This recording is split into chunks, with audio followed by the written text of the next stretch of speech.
हालांकि मैं बता रही हूँ कि 2019 मेरे ऊपर एसिड अटैक भी हुआ है और हाँ मेरे पास उसकी तस्वीर भी है, मेरे पास ये तो हमको नहीं पता थी ये चीजें।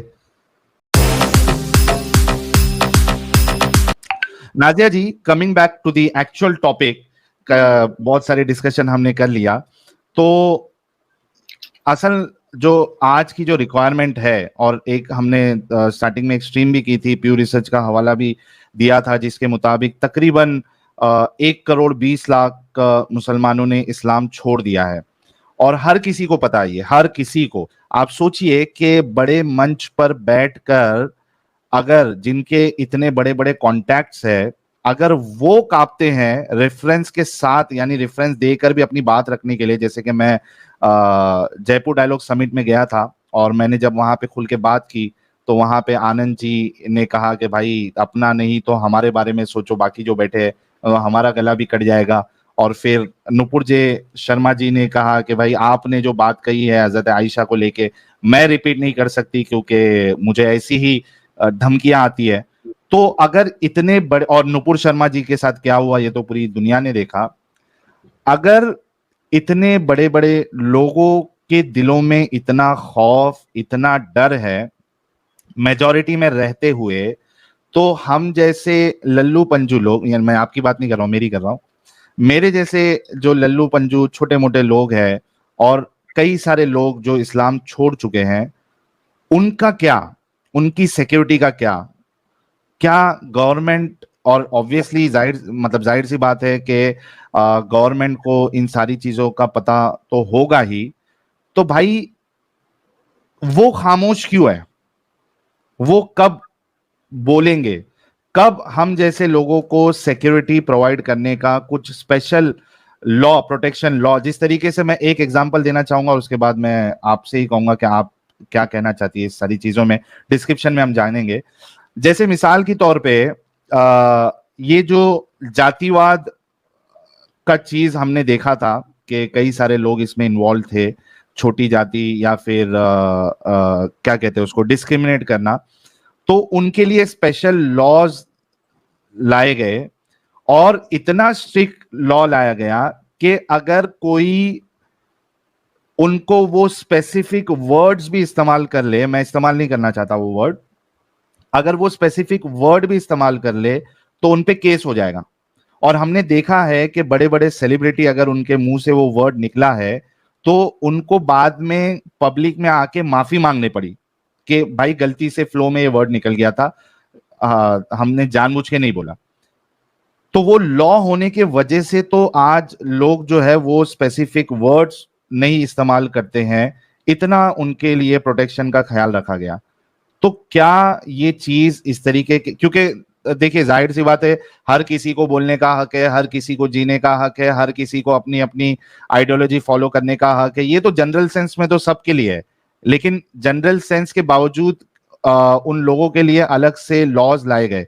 तो क्या आपको नहीं लगता कि जो एक्स मुस्लिम कम्युनिटी सामने आ रही है और खुल के अपनी बात रखना चाहती है, या एटलीस्ट कन्फेस करना चाहती है कि भाई हमने इस्लाम छोड़ दिया, उनके लिए क्या आपको नहीं लगता कि इस तरीके की लॉज की जरूरत है? कैसे क्या होगा, कौन बोलेगा, कब इस पे काम होगा, क्या कहना चाहती है आप? 82.7% सनातनियों के मेजॉरिटी वाले भारत में अगर इन्हीं सनातनियों को अपनी बातों को और एक मजहब की किताब के हवाले से उसकी आयतें और सूरतों के नंबर को बताने के बाद भी अगर उनको ये डर सता रहा है, तो मुझे लगता है कि अगर गुस्ताखे रसूल की सजा हो सकती है तो अपमाने राम की भी सजा हो सकती है।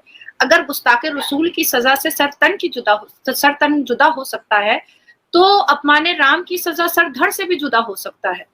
बिल्कुल हो सकता है। एक तरफ भारत में 14% डरी हुई कौम रहती है, जिसका ठेकेदार मंच पर चिल्लाता है कि 15 मिनट के लिए पुलिस हटा दो फिर दिखा देते हैं। तो ये डरी हुई कौम हुई कैसे? सबसे पहली बात। अब बात आती है कि क्या 82.7% सनातनी इस भारत में इस बात को मेरी आवाज के साथ मिलाने को तैयार हैं, तो मैं उनके लिए खड़े हो करके ये नारा लगाने को तैयार हूं कि अपमाने राम की बस एक ही सजा, सरधड़ से जुदा। हम 76 साल से भारत में एक ही चीज सुन रहे हैं कि सनातन धर्म को डिफेम और मलाइन फ्रीडम ऑफ स्पीच और फ्रीडम ऑफ एक्सप्रेशन के तहत किया जा सकता है, पर अगर एक खास समुदाय और मजहब की किताब की सच्चाई अगर सामने रख दी जा रही है, तो उनको, ऐसे लोगों को हर वो तरीके से डिफेम किया जाता है, थ्रेट किया जाता है कि वो आदमी घर पे छुपने पर मजबूर हो जाता है।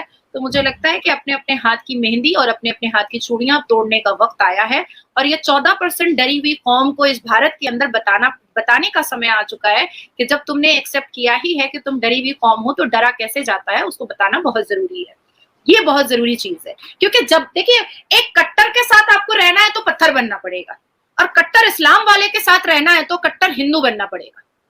मैं एक्स मुस्लिम की अभी बात नहीं कर रही हूँ, आपने एक खास लेडी का नाम लिया है, मैं उसके बारे में बात कर रही हूँ, या जो जयपुर डायलॉग्स वाले जिसने आपसे ये बात कही कि कम से कम हमारा तो ख्याल रख लो।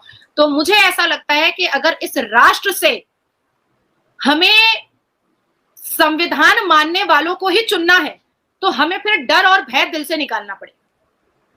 हमें ऐलानिया रोड पर यह कहने की हिम्मत पैदा करनी पड़ेगी कि इस भारत में रहने का उसी को हक है जो संविधान मानेगा, इस भारत में रहने का उसी को हक है जो यहाँ के भारत के प्रधानमंत्री को रिस्पेक्ट करेगा, बिल्कुल, और करना पड़ेगा। याकूब मेमन के जनाजे की नमाज पढ़ के भारत के मुसलमानों ने यह बताया है बार बार कि वो किसके पक्ष में खड़े हैं। अमेरिका ने जब उसामा बिन लादेन को खत्म किया, तो 370 हटने से पहले कश्मीर में उसामा बिन लादेन के पक्ष में जनाजे की नमाज हुई, तो कश्मीरी मुसलमानों ने ये बात बताया था कि वो किसके पक्ष में। जब आफ्ताब ने श्रद्धा की बोटियां की थी, तब मुसलमानों ने बताया था कि वो किसके पक्ष में है।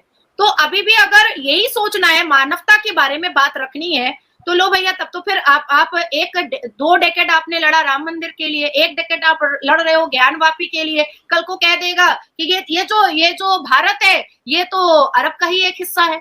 अब आती है बात कि आपने कहा कि एक्स मुस्लिम के प्रोटेक्शन के लिए क्या करना चाहिए या क्या सरकार सोच रही है।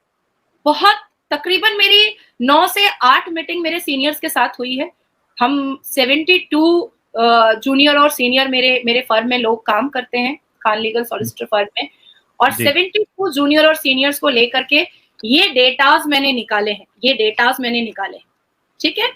इस पर हम 2024 के जनवरी में हम लोग एक PIL सर्वोच्च न्यायपालिका में करने जा रहे हैं कि जो लोग अपनी मर्जी से, अपने विल से, अपने आप से इस्लाम को छोड़े हैं और उनको आज पर्दे में रहना पड़ रहा है, आज उनको मास्क पहन करके घूमना पड़ रहा है, आज उनको अपनी आइडेंटिफिकेशन छुपानी पड़ रही है। क्यों छुपानी पड़ रही है? किस लिए छुपानी पड़ रही है? अभी ये जो लड़की आई थी, इसने गाली दिया, तो क्या इसने अपनी आइडेंटिफिकेशन छुपाई है? नहीं छुपाई है। ये तो बड़ा मजे में फोटो खिंचवाई है, हालांकि इस्लाम में तो फोटो खिंचवाना जायज नहीं है। तो जो लोग एक अवेयरनेस का काम कर रहे हैं, एक सोशल एक्टिविस्ट का काम कर रहे हैं, लोगों को अवेयर कर रहे हैं, लोगों तक मैसेजेस पहुंचा रहे हैं, और ये बिल्कुल नहीं कह रहे हैं कि भाई मैंने छोड़ा है तुम भी छोड़ो। क्यों कहेंगे? बिल्कुल नहीं कहेंगे।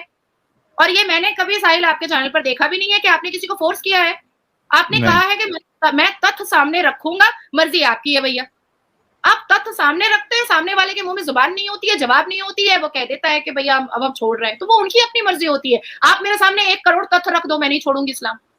आप मेरे सामने पूरे कुरान की किताब को, पूरे मजहब की किताब को आप खोल के रख दो, मैं समझ रही हूँ कि बहुत सारे कंफ्यूजन है, लेकिन मैं नहीं छोड़ूंगी। ये मेरी मर्जी है, ये मेरा जिद है, ये मेरी जिद है। तो ऐसे लोग जो एज एन एक्टिविस्ट इस भारत में काम कर रहे हैं और जिनकी एक बहुत बड़ी मेजॉरिटी बन चुकी है, ऐसा नहीं है कि मेजॉरिटी नहीं बनी है, एक बहुत बड़ी मेजॉरिटी बन चुकी है। इस मेजॉरिटी के लिए मैं और मेरी पूरी टीम 2024 में सर्वोच्च न्यायपालिका में आपके प्रोटेक्शन के लिए, आप जैसे एक्स मुस्लिम्स के प्रोटेक्शन के लिए मैं अपनी याचिका दायर कर रही हूँ। और मुझे सरकार से पूरी उम्मीद है कि जिस तरह से सरकार ने 3 तलाक के वक्त में, तब मेरी उम्र भी बहुत कम थी और उस वक्त मैंने ये बीड़ा उठा लिया था, तो उसी तरीके से केंद्र की सरकार से मेरी उम्मीद है और मेरा भरोसा है कि आप लोगों के प्रोटेक्शन के लिए जरूर केंद्र की सरकार मेरा साथ देगी, मेरे आवाज में जरूर आवाज मिलाएगी, और कुछ ऐसे बिल पास होने चाहिए, कुछ ऐसे अमेंडमेंट्स होने चाहिए पार्लियामेंट के अंदर से, और दोबारा भारत के प्रधानमंत्री श्री नरेंद्र दामोदर दास मोदी जी के ओथ लेने के बाद पहले संसद में ऐसा एक बिल पास होना चाहिए जिसमें यह साफ क्रिस्टल क्लियर किया जाए कि अगर कोई इस्लाम अपने आप अपनी मर्जी से छोड़ रहा है तो उसको अगर कोई कुछ क्षति पहुंचाता है या कुछ हार्म करता है या उसको गालियां देता है तो उसके ऊपर धाराएं लगेंगी और उसको जेल की सजा होगी।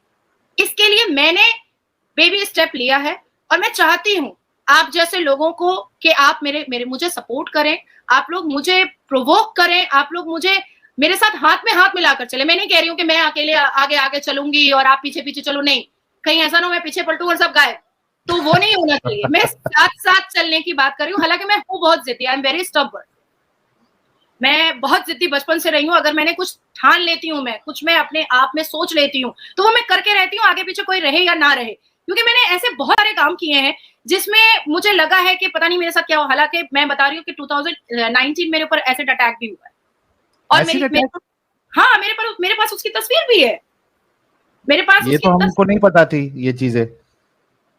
मैंने वो एसिड अटैक वाली तस्वीर जो है वो मैंने आपको भेज दी है, आप स्क्रीन पे डाल दीजिए ताकि सब कोई देख सके। ओहो हो, ये मैं अभी शेयर कर रहा हूँ, 1 मिनट दीजिए, ये आ गई स्क्रीन पे।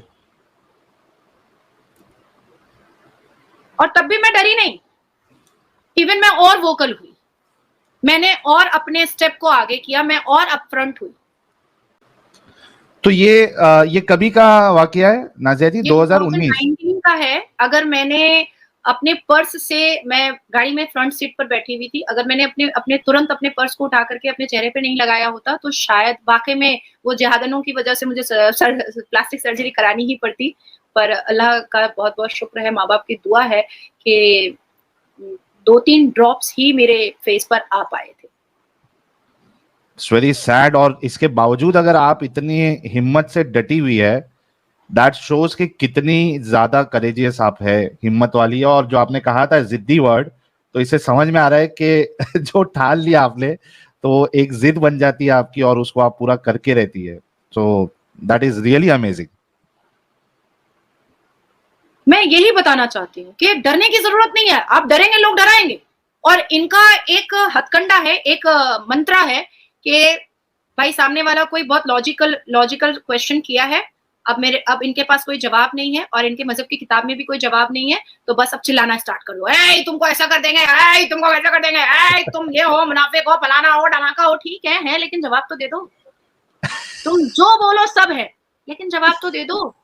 मुझे सिर्फ जवाब से मतलब है, बाकी गालियां तुमको जितनी देनी है या फिर तय कर लो कि तुम 2 घंटा गाली दोगे, ठीक है मैं सुनूंगी, एकदम पूरे पेशेंस के साथ सुनूंगी, लेकिन जवाब तो दो, मेरे सवाल का जवाब तो दो। ये देंगे नहीं, ये देंगे नहीं, क्योंकि इनके पास जवाब नहीं है और जो हम कह रहे हैं वो सच है।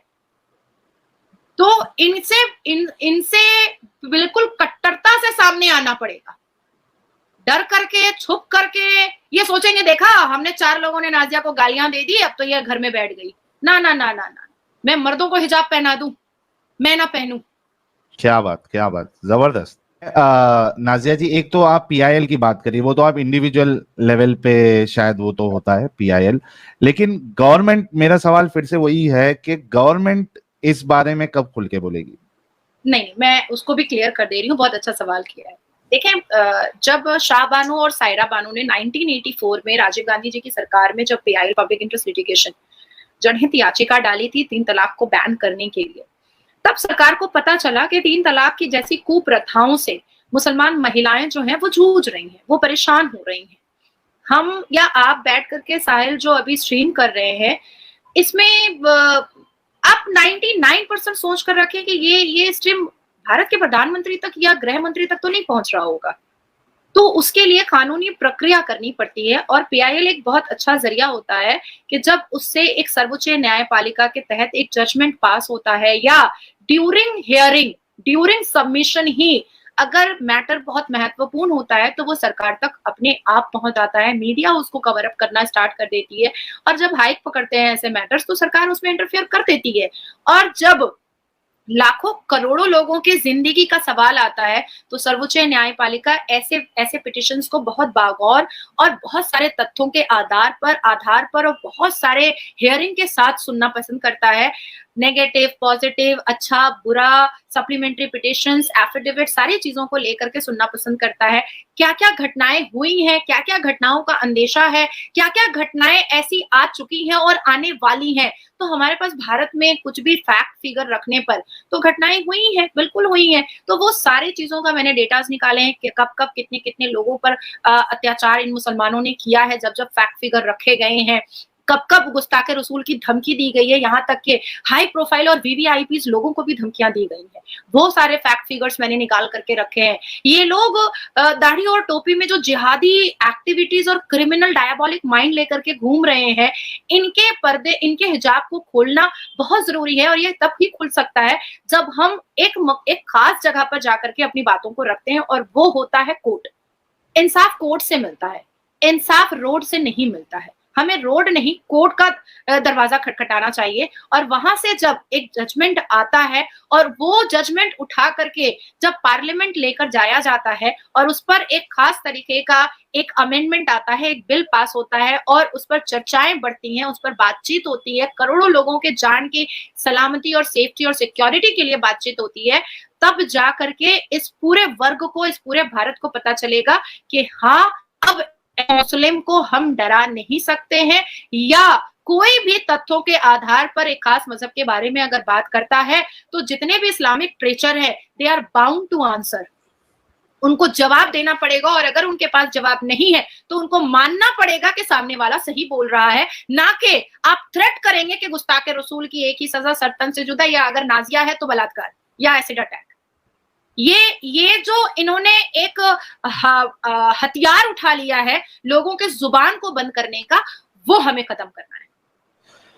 तो नाजिया जी, ये तो हो गया एक्स मुस्लिम प्रोटेक्शन के बारे में और जो भी स्टेप्स आप उठा रही है, हम आपके बिल्कुल साथ में हैं और ये लड़ाई जो है हम मिलकर साथ में करेंगे ताकि आगे जो आने वाले लोग हैं उनको छुप छुपा के ना रहना पड़े या अपने ख्यालात को दिल में दबा के रहना नहीं पड़े। क्योंकि मुझे कई सारे मैसेजेस आते हैं लोगों के कि भाई मैं एक्स मुस्लिम हो गया हूँ, लेकिन मुसीबत ये है कि घर वालों को नहीं बता सकता, वो मुझे मार देंगे या मारेंगे नहीं तो घर से निकाल देंगे, मेरा जीना हराम हो जाएगा और मैं कैसे जीऊँ ये चीज को छुपा कर, इस यानी फेक बनकर, मुनाफिकत इख्तियार करके कई सारे लोग मैसेज करते हैं। तो कहीं ना कहीं वो डर है और अगर इस तरीके का लॉ अगर आता है, कुछ स्पेशल प्रोटेक्शन लॉ अगर सरकार लेके आती है, तो आई एम श्योर के कई सारे लोग जो है वो खुलकर आएंगे एज एन एक्स मुस्लिम और उन्हें इन चीजों में फिर प्रॉब्लम नहीं आएगा। तो हमारी शुभकामनाएं आपके साथ, सारे जो व्यूअर्स है उन सब की तरफ से मैं आपको शुभकामनाएं देना चाहता हूं और मैं तो आपके साथ ही हूं बिल्कुल इस काम में आगे बढ़ने के लिए।